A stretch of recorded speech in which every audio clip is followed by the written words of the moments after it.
Alright, let's dive into this because it's a big deal. SpaceX just confirmed that the Terafab project is officially a go, and they finally sat down face to face with Grimes County residents to address all the questions that have been swirling around for months. Personally, I think this is a huge moment, not just for Grimes County, but for the entire semiconductor industry and, frankly, for the US as a whole. What makes this really interesting is the way SpaceX is positioning this project. It's not just about building a chip manufacturing facility, it's about national security and reclaiming a critical piece of the global tech supply chain. Here's the thing, the Jetty agreements are officially signed, sealed, and delivered. In my opinion, this is the green light everyone's been waiting for. Riley Trenell from Terafab said it's go time, and I believe him. What this really suggests is that SpaceX is moving fast, like construction starting in months fast. And let's talk about the jobs.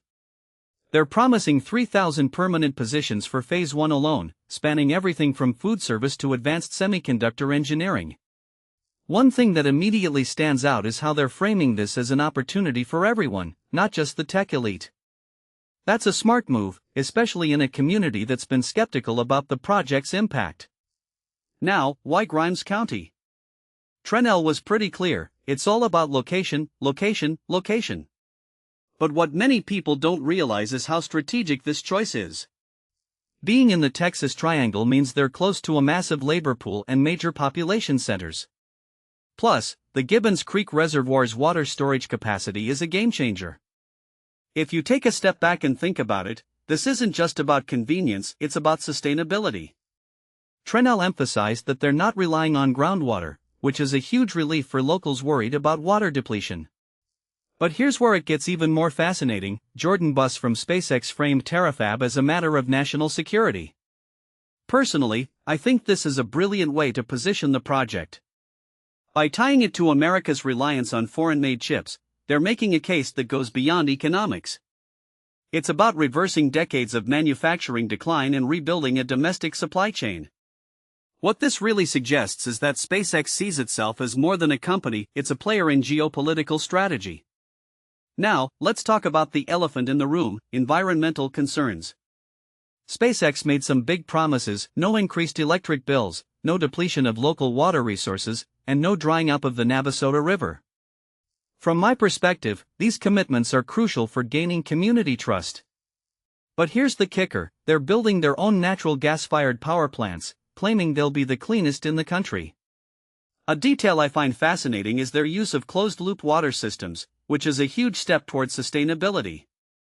One thing that's been misunderstood is the tax abatement. SpaceX's attorney, Buck Brannon, set the record straight: it's not a 100% abatement, but around 78%. And here's the part that's often overlooked, they're committing to pay Grimes County $20 million a year for 35 years. That's $710 million total. In my opinion, this is a win-win. The county gets a steady revenue stream, and SpaceX gets to avoid the tax protests that often plague these deals. Finally, let's talk about the community's reaction. Harry Trumbull, a local resident, said the Q&A gave him peace of mind, but he wished it had happened sooner. I get it, transparency early on could have saved a lot of headaches. But now that the ball's rolling, it's all about delivery. Trumbull's cautiously optimistic, and I think that's the mood of the county right now. Oh, and one last thing, Grimes County just approved an AI chatbot policy, including SpaceX's own Grok. What makes this interesting is the timing. Is it a coincidence? Probably not.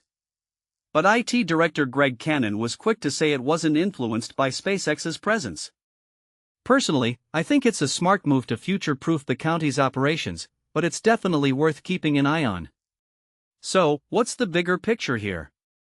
This project isn't just about chips or jobs, it's about reshaping the future of American manufacturing and tech independence. If you take a step back and think about it, this could be a blueprint for how communities and corporations work together in the 21st century. But here's the question I'll leave you with: can SpaceX deliver on all these promises? Only time will tell. What do you think? Let me know in the comments below.